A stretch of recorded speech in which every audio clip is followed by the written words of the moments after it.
Hai kawan-kawan sekalian, ini Pak Tang lagi sekali dalam renungan harian. Hari ini kita akan sambung kita punya siri di dalam Injil Markus. Dan petikan hari ini ialah dari Markus bab 1 dan saya akan baca dari ayat 29 hingga ke 34. Saya baca.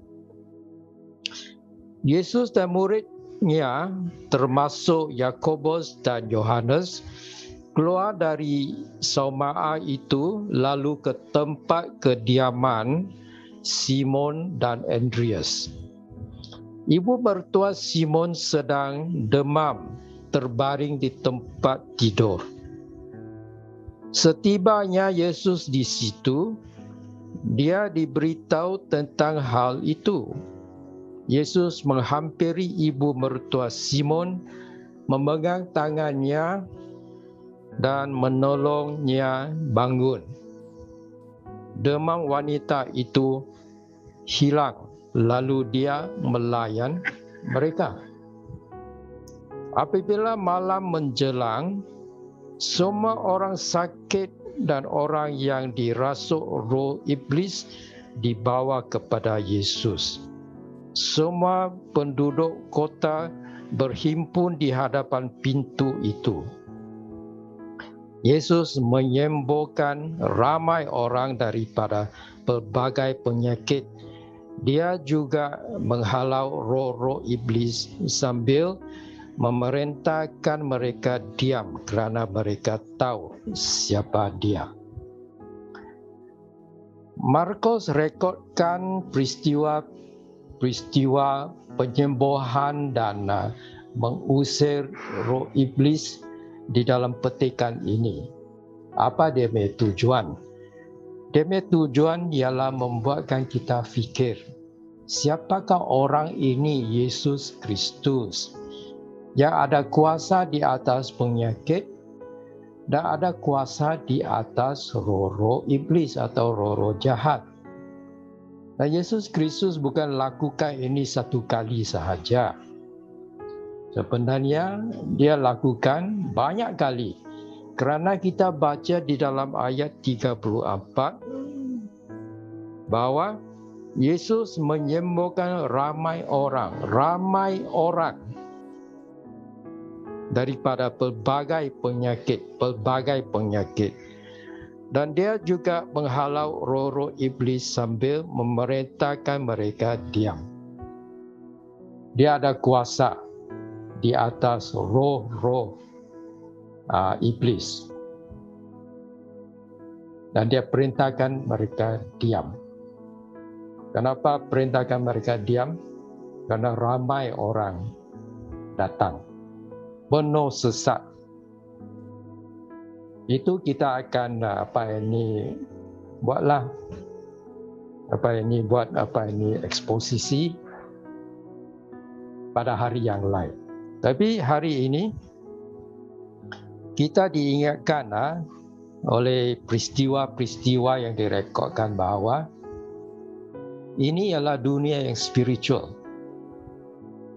Realiti bukan terdiri daripada apa yang kita boleh nampak saja.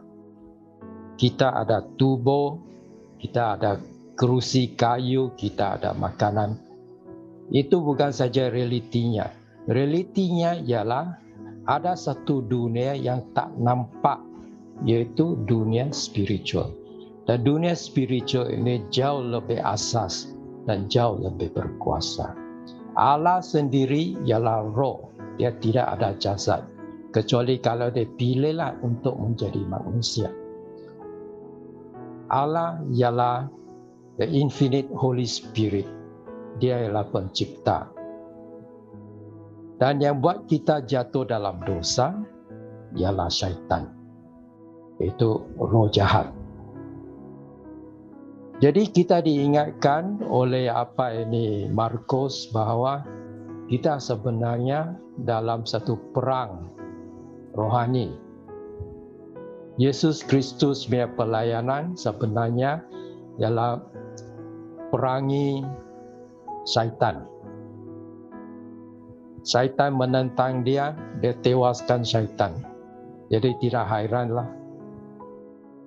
Kerana sebelum Yesus Kristus mulai dia punya pelayanan, dia dihinggapi oleh Roh Kudus. Jadi kenang oleh Allah sendiri sebagai suara dari langit. Dia diuji sebelum dia mulai dia punya pelayanan. Macam mana dia diuji? Dia punya ujian ialah godaan oleh iblis dan dia menang. Dia tewaskan iblis kerana dia tidak tunduk kepada iblis punya godaan. Jadi tentu sekalilah ini hantu-hantu kecil, roh-roh jahat itu semua pun sudah tahu siapa ini Yesus Kristus. Dia adalah Allah di dalam bentuk manusia. Dan dia tewaskan semua. Dia perintahkan roh jahat keluar, mereka keluar. Jadi kita diingatkan bahawa kita punya pelayanan, waktu kita isytiharkan Injil, waktu kita berdoa, waktu kita pakai Alkitab, waktu kita menyembuh orang, itu semua sebenarnya ialah senjata rohani. Kalau kita baca buku Efesus, kita tahulah bahawa kita di dalam satu perang rohani. Jadi kita diingatkanlah bahawa keadaan sebenarnya yang asas yang tak nampak ialah spiritual. Kita akan sering kali bertemu dengan roh-roh jahat. Nombor 2, Markus maklum kepada kita bahawa Yesus sembuh banyak orang sakit. Sebenarnya penyakit dan kematian ini pada asasnya, pada hakikatnya berasal daripada syaitan. Syaitanlah yang menggoda nenek moyang kita dan mereka memberontak dan sebab itu mereka jatuh di dalam dosa. Dan kita yang turun dari Adam dan Hawa mempunyai tabi'i yang berdosa. Dan kita punya masalah ialah masalah spiritual. Dan dari itulah kita ada penyakit dan kita ada kematian, kita ada kesedihan, kita ada air mata. Tetapi Yesus Kristus menang atas ini semua. Sebab itu dia boleh sembuh penyakit. Jadi ada aplikasi untuk kita di dalam abad 21. Di dalam abad 21 kita ada ubat, kita ada hospital, kita ada doktor-doktor semua. Perlukah kita berdoa kepada Yesus Kristus untuk kesembuhan?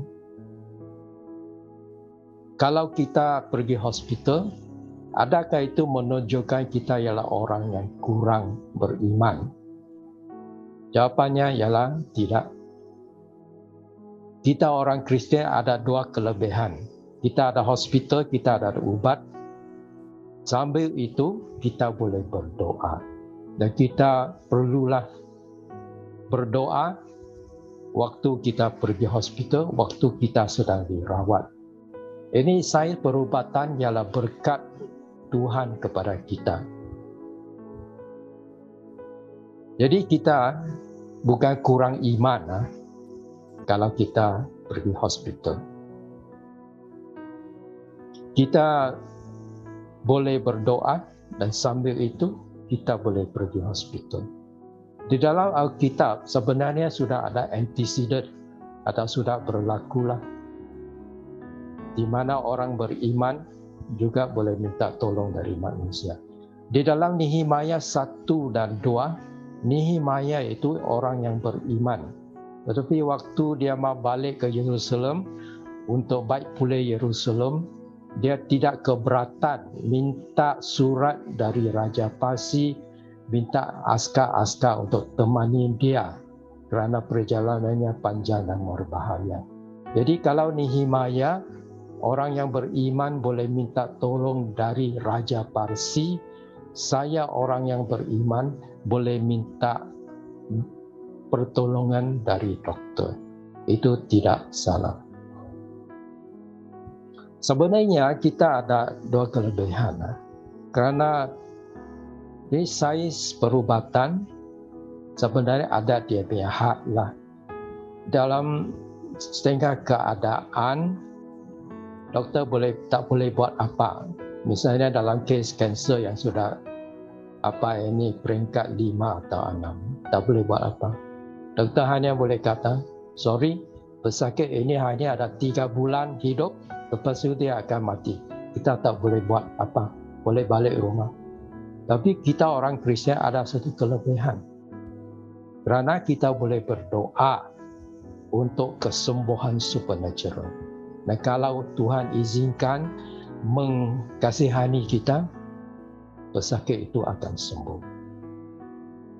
Lagipun di dalam keadaan tertentu, saya bagi satu contoh, di dalam satu kampung orang asli, tengah malam ibu tua seorang itu tiba-tiba asma.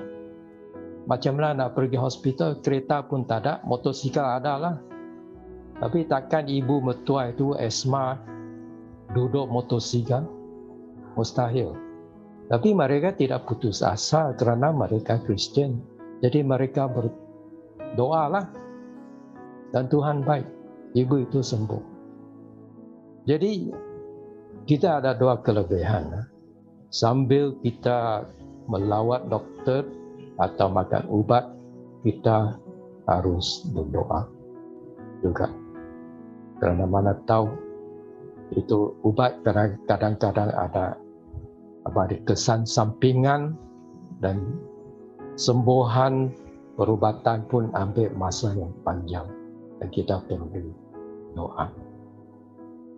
Jadi kawan-kawan sekalian, renungan hari ini ingatkan kepada kita bahawa kita punya pelayanan ialah satu pelayanan yang spiritual. Ini ialah dunia yang spiritual. Kita di dalam satu perang spiritual. Dan kita diingatkan bahawa orang Kristian ada kelebihan.